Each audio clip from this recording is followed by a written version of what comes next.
Bonjour chers étudiants.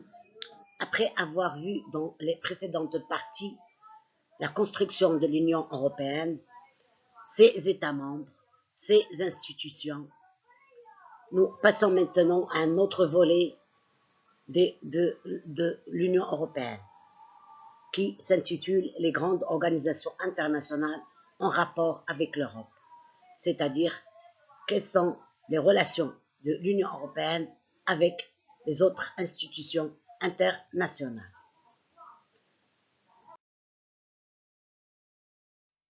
Définissons d'abord le concept d'organisation internationale. D'abord, la définition juridique d'une organisation internationale. Une organisation internationale est une association d'États souverains. Cette association a à l'origine un acte constitutif, c'est-à-dire un traité international. Une organisation internationale est une structure permanente et indépendante, de point de vue organe délibérant, administratif et juridictionnel. Une organisation internationale a une personnalité juridique. Du point de vue historique, en deuxième lieu, quelles sont les prémices de la constitution des organisations internationales?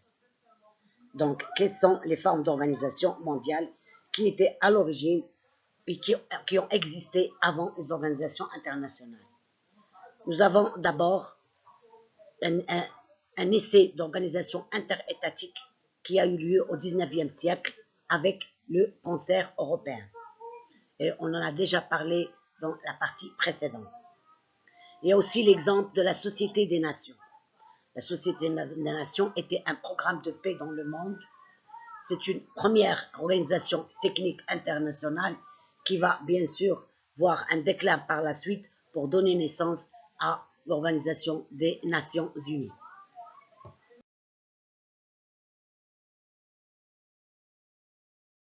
Nous commençons dans un premier temps par l'Organisation des Nations Unies. Quelles sont ses origines? Quel est son contexte? Et quelle est la charte de l'ONU et les principes fondateurs? Ce sont les questions auxquelles nous allons répondre dans les prochaines diapos. Du point de vue constitution, l'Organisation des Nations Unies, ou ce qu'on appelle l'ONU, est une organisation internationale qui regroupe 193 États. La Charte des Nations Unies a été adoptée le 26 juin 1945 à son début par 51 États. Bien sûr, elle est venue en remplacement de la Société des Nations, comme j'ai dit auparavant. Elle entre officiellement en vigueur le 24 octobre 1945. Du point de vue objectif, l'Organisation des Nations Unies avait pour premier objectif le maintien de la paix et de la sécurité internationale. Pour pouvoir accomplir ces deux volets, elle promeut la protection des droits de l'homme, la fourniture de l'aide humanitaire, le développement durable et la garantie du droit international. Nous passons maintenant aux institutions spécialisées qui sont le FMI et la BERD. Le Fonds monétaire international FMI est une institution internationale qui se charge de la promotion de la coopération monétaire à l'échelon international.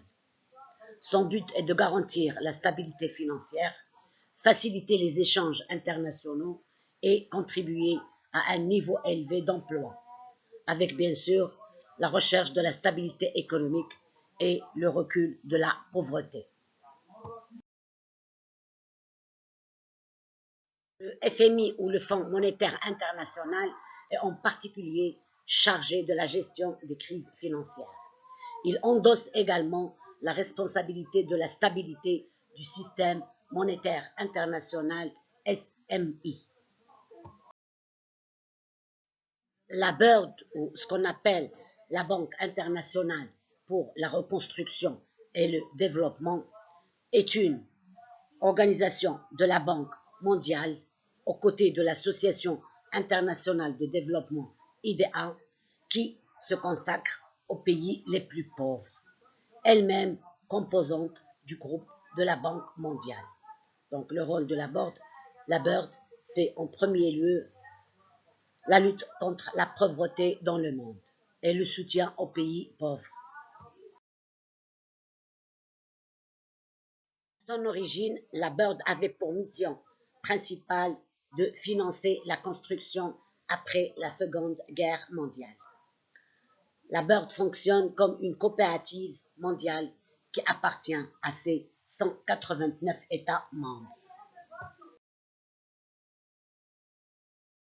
Étant la première banque de développement du monde, la BERD, ou la Banque internationale pour la reconstruction et le développement, appuie la mission du groupe de la Banque mondiale, d'abord en fournissant des prêts, des garanties, des produits de gestion des risques et des services de conseil spécialement destinés aux pays à revenus intermédiaires, aux pays pauvres solvables, tout en assurant la coordination des actions menées pour faire face aux défis d'ampleur régionale ou mondiale. En d'autres termes, la BERD aide à financer, bien sûr, à donner des prêts aux pays en difficulté, aux pays en voie de développement, à donner des garanties, en même temps à assurer des produits de gestion de risque et des services de conseil aux pays qui sont c'est-à-dire en voie de développement à revenus intermédiaires et aux pays pauvres qui sont solvables, et tout en aussi participant à la coordination des actions qu'elle entame avec ces pays pour faire face aux défis d'ampleur régionale ou mondiale.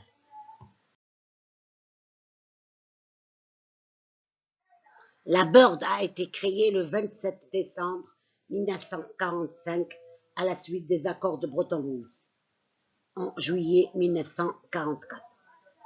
Son objectif actuel est de mettre fin à l'extrême pauvreté dans le monde et aussi de promouvoir une prospérité partagée, c'est-à-dire de permettre l'accès des 40% les plus pauvres, des pays les plus pauvres, aux fruits de la croissance. De nos jours, la BERD fournit des prêts également à des États en difficulté. Ces prêts sont accordés à des taux d'intérêt très faibles ou nuls, équivalents à taux négatifs en valeur actualisée.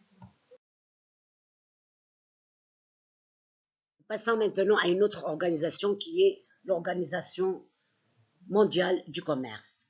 L'Organisation mondiale du commerce, OMC, est une organisation internationale aussi qui s'occupe des règles se rattachant au commerce international entre les pays du monde. L'OMC a pour but principal de favoriser l'ouverture commerciale et les échanges internationaux. Au cœur de cette organisation mondiale du commerce se trouvent les accords de l'OMC qui ont été négociés et signés en avril 1994 à Marrakech par la majeure partie des puissances commerciales du monde et ratifiés par leur assemblée parlementaire.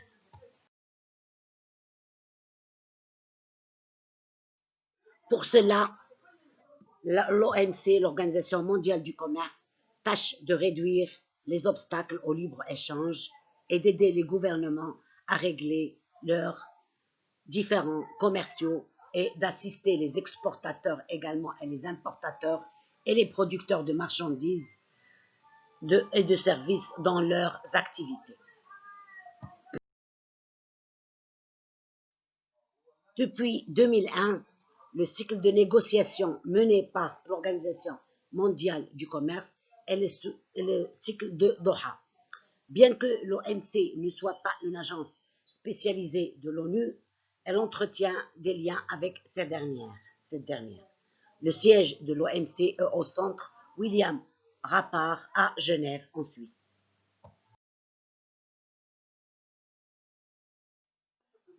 Passons maintenant à une autre organisation qui est l'OTAN, ou l'Organisation du traité de l'Atlantique Nord.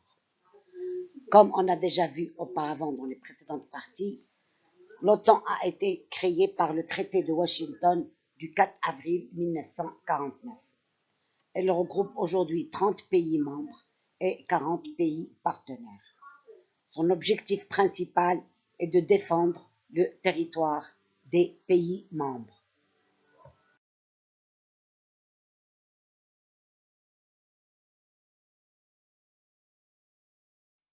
L'OTAN, ou l'Organisation du traité de l'Atlantique Nord, est une organisation politico-militaire mise en place par les pays signataires du traité de l'Atlantique Nord afin de pouvoir remplir leurs obligations de sécurité et de défense collective.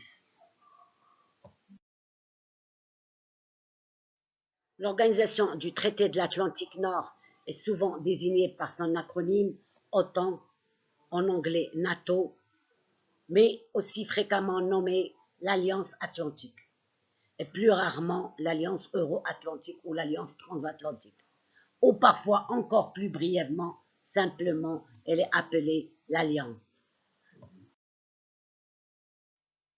Initialement, l'OTAN avait son siège à Londres, qui a été déplacé à Paris par la suite, dans les locaux désormais occupés par l'Université Paris-Dauphine PSL, se trouve depuis 1966 à Rennes, Bruxelles, et son principal commandement militaire se trouve au CHAP, initialement installé à Rocancourt en France, se trouve aujourd'hui à Mézières-Mans et également en Belgique.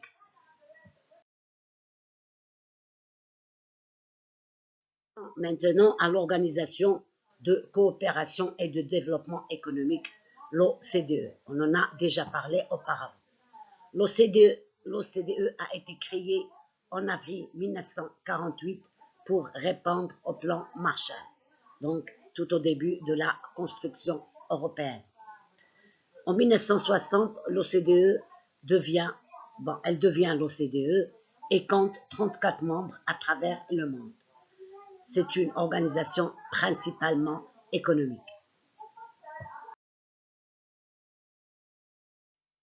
L'OCDE est une organisation internationale d'études économiques dont les pays membres, et en premier lieu des pays développés pour la plupart d'eux, ont en commun un système de gouvernement démocratique et une économie de marché.